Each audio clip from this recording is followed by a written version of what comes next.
이제 복소수의 마지막 개념입니다. 요거 하면은 복소수 개념은 끝나요. 마지막 개념이 뭐냐면요. 아까 잠깐 얘기했던 건데 루트 A 곱하기 루트 B랑 루트 A 곱하기 B랑 같나요? 이게 같을 수도 있지만 다를 수도 있습니다. 이게 두 값이. 그 얘기를 할 건데요. 이와 비슷한 얘기로 루트 A 나누기 루트 B, 다른 말로 하면 루트 B분의 루트 A죠. 이 값과 루트 B분의 A 값이 마찬가지로 같을 수도 있지만 이게 다를 수도 있습니다. 여러분 분명히 같다고 배웠는데요. 그렇죠? 여러분이 배웠던 그 공식 정확히 기억납니까? 이것만 있지 않았습니다. 여러분이 배웠던 공식에. 모두 있는지 알아요? 중3 때 배웠던 공식? 당연히 중3 때는 양수만 다뤘잖아. 그치? 여기에 단 이게 들어갔었습니다. 여러분은. 몰랐죠? 너무 당연한 거 아니었나요? 중3 때는 여러분 근호 안에 양수만 썼잖아요. 그쵸? 예. 그러니까 여러분이 알고 있는 이 공식은요. 양수에서만 통했던 공식이잖아요. 사실은 이게. 그렇지 않아요? 음수가 이제 들어가는 걸 배우고 있으니까 음수일 때도 이 공식이 되는지 안 되는지 한번 점검해 봅시다. 예를 들어서 쉬운 숫자로 예를 들게요. 루트 2 곱하기 루트 3말이에요. 이렇게 쓰는 건 가능해요. 왜냐고? 이거는 중3 때 증명했습니다. 참고로. 여러분은 물론 이 증명이 기억 안 나겠지만 증명 기억나니? 그렇죠. 하다못해 근의 공식 유도는 할 줄 알아요? 네, 그럼 그나마 좀 다행이죠. 근의 공식도 유도 못해서 그냥 공식만 간신히 외우는 친구도 있는 거에 비해서 낫죠. 그러면 보세요. 예를 들어서 루트 2 곱하기 루트 마이너스 3과 같이 이제 한쪽에 음수가 들어가는 거예요. 물론 이 상황이 반대될 수도 있습니다. 이런 식으로. 이해 가나요? 과연 이 결과값을 이렇게 써도 되는 건가? 라는 거예요. 자, 얘는 이렇게 볼 수 있는 겁니다. 이해 갑니까? 다시 한번.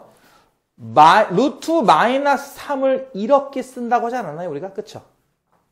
따라서 다음과 같이 쓸 수 있는 거예요. 이해 가요? 이 결과는 보다시피 뭐예요? 루트 6i랑 같은 겁니다. 그쵸? 자, 얘는 어떻죠? 이것도 마찬가지게 루트 6i 아닌가요? 그럼 뭐야? 이 결과와 이 결과는 똑같은 거네. 따라서 이 둘의 곱셈 역시 이렇게 써도 무방하겠네요. 이해 가요? 무슨 말인지? 얘는 어떻죠? 얘도 마찬가지인 게 앞에 있는 저 루트 마이너스 2가 루트 2i 아닌가요? 곱하기 루트 이런 식으로. 그쵸? 다시 한번. 앞에 있는 이 루트 마이너스 2가 얘랑 같은 거 아니냐고요. 이해 가요? 무슨 말인지? 네, 따라서 얘 역시 어떻게 나와요? 루트 6i처럼 나와요. 그러네요.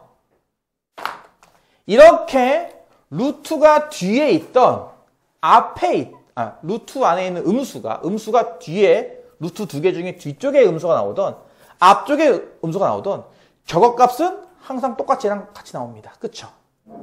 이해 가죠? 이거 꽤 중요합니다. 만약에 둘 다 이렇게 음수가 들어가는 곱셈 모양은 어떻게 될까요? 이렇게 생깁니다. 이거를 우리가 아는 것처럼 저거 두 개를 곱한 값이 뭐예요? 먼저 곱하면은 6이잖아요. 그쵸? 과연 얘를 이렇게 쓰는 게 타당할까요? 다시 한번. 우리가 지금 하는 게 뭐라고요? 루트를 씌운 다음에 곱하기를 하시오와 곱하기를 한 다음에 루트를 씌우시오가 같겠냐는 거예요. 지금. 연산 순서를 바꿔도 되겠느냐라는 겁니다. 자, 얘는 어떻게 보는 게 좋을까요? 그러면 앞에 있는 저 루트 마이너스 2는 루트 2i 아닌가요? 뒤에 있는 루트 마이너스 3도 루트 3i고요. 그쵸? 이해 가요? 앞에 있는 루트 마이너스 2 얘랑 같은 거 이해 가죠? 뒤에 있는 루트 마이너스 3 얘랑 같은 것도 이해 가나요? 그럼 이거 두 개 곱하는 모양 아니겠냐는 거예요. 그럼 뭐예요? 루트 6에 i끼리 두 번 곱한 i 제곱. 즉 뭐예요? 마이너스 루트 6입니다. 루트를 씌우고 곱셈을 한 거는 얘고요. 곱셈을 먼저 하고 루트를 씌운 건 얘예요. 어때요? 얘랑 쟤랑 결과가. 부호가 정반대죠. 보다시피 그쵸? 따라서 우리가 기존에 외웠던 이 공식은 얘기했던 것처럼 중학과정에서는 둘 다 양수에서만 성립한다는 걸 증명했던 겁니다. 그건 증명은 뭐 궁금하면 따로 찾아오세요. 증명해 줄 테니까. 이것이 성립하는 거, 양수일 때 성립하는 거만 배웠던 거죠. 이게 중3 버전이라면 고1 버전은 이렇게 배우는 겁니다. 이게 어떨 때는 이렇게 되기도 하고요. 어떨 때는 이 결과가 이렇게 되기도 한다는 거예요. 이해가요? 고등학교 때는 요 공식, 그러니까 요 양수 나오는 케이스 말고 양수 음수인 경우, 음수 양수인 경우, 음수 음수인 경우를 추가로 더 고려해 볼 거고, 그 중에서 우리가 기존에 알고 있는 이 공식과 똑같이 나오는 결과인 것도 있는데, 우리가 알고 있는 공식과는 정반대의 부호를 갖도록 나오는 결과가 있었다는 거예요. 보다시피. 그래서 이거를 확장 버전으로 외우는 겁니다. 여러분 여기다가 A는 양수고 B도 양수야만 배운 게 중3 버전이라면 A는 양수지만 B는 음수여도 되던데, 또 A가 음수인데 B가 양수인 것도 되던데 까지를 확장 버전으로 배운 거고요. 얘는요. A도 음수고 B도 음수인 경우 이렇게 쓴다 이거예요. 근데 잘 보셔야 됩니다. 이것도 이해갈까? 인과관계.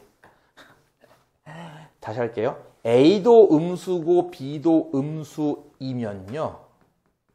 루트 A 곱하기 루트 B를 이렇게 쓰면 안 된다는 거예요. 이렇게 써야 맞다 이거죠.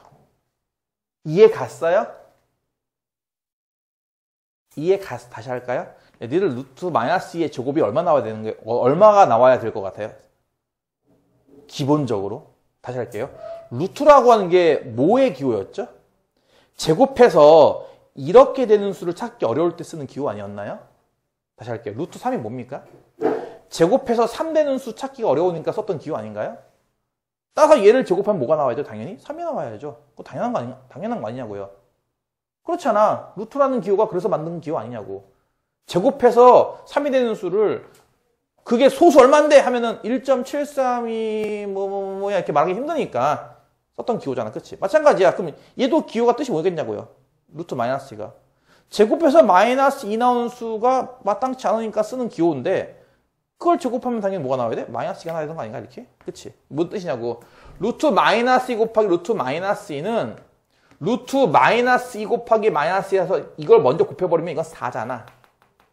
루트 4는 2고. 근데 이건 도대체 마이너스 2가 나와 정상이니까 이렇게 써야 맞는 거 아니겠냐는 거예요. 이해 가요? 몰라요.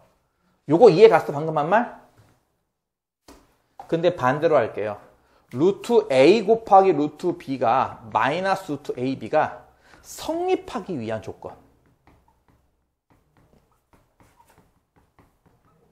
거꾸로 물어본 거예요, 지금 나는. 얘가 되려면 AB는 어때야 될까? 라는 겁니다. 다시 할게요. 여러분이 그동안 배웠던 건 뭐라고요? 중학교 때 배웠던 건 양수할 때 성립하는 조건이었어요. 사실 정확히 말하면. 하지만 우리는 복소수라는 단원에 들어와서 근호 안에 음수가 되는 수도 상상해보자 해서 만들었다는 말이에요. 지금 보다시피. 그쵸? 그래서 기본적인 룰을 만든 다음 그러면 저런 계산도 가능하겠네를 분명히 했단 말이에요. 우리는. 그치? 그걸 통해서 우리가 분명히 확인했잖아. 그치? 한쪽이 양수고 한쪽이 음수, 한쪽이 음수고 한쪽이 양수인 것도 이 공식이 됐단 말이에요. 그쵸? 이렇게 나와도 이렇게 써도 문제 없잖아요. 그쵸? 결과가 같으니까. 이렇게 나와도 같잖아요. 결과는. 그쵸? 하지만 둘 다 음수일 때는 우리가 예상했던 결과는 이거였는데 실제 결과는 보다시피 마이너스가 붙어요. 그쵸? 그래서 이렇게 된다는 거잖아. 그치? 음수. 이게 복잡하지? 외우기가. 이걸 보통 학생들이 이걸 외우지 않습니다. 보통 이거만 외워요. 이쪽은 나머지라고 하면 되는 거 아닌가? 기타? 요거일 때만 요거고 나머지는 이거고. 그게 더 쉽잖아. 외우기가. 그치? 보통 그렇게 외웁니다. 보통은. 자, 그렇다면 이제 거꾸로 물어보는 건데 다시 할게요. 음수. A도 음수고 B도 음수면 곱한 거는 이렇게 나와요. 맞아요? 난 지금 반대로 물어보고 있잖아. 곱한 게 얘랑 같으면은 A, B는 어때야 되는 거죠? A도 음수, B도 음수? 그쵸? 또 있어요, 정답이. A가 0이다. 이해가요? 다시 할게요.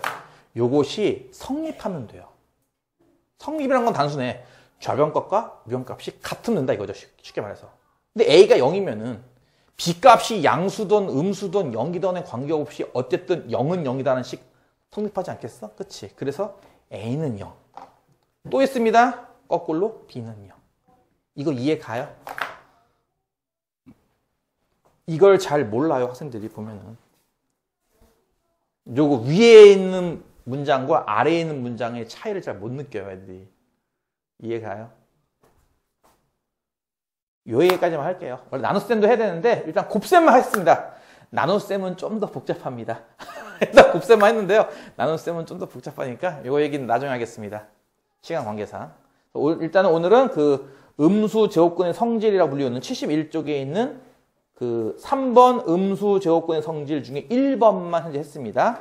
2번이랑 나머지 필수 예제는 금요일날 하고 금요일날 복소수를 끝내도록 하겠습니다.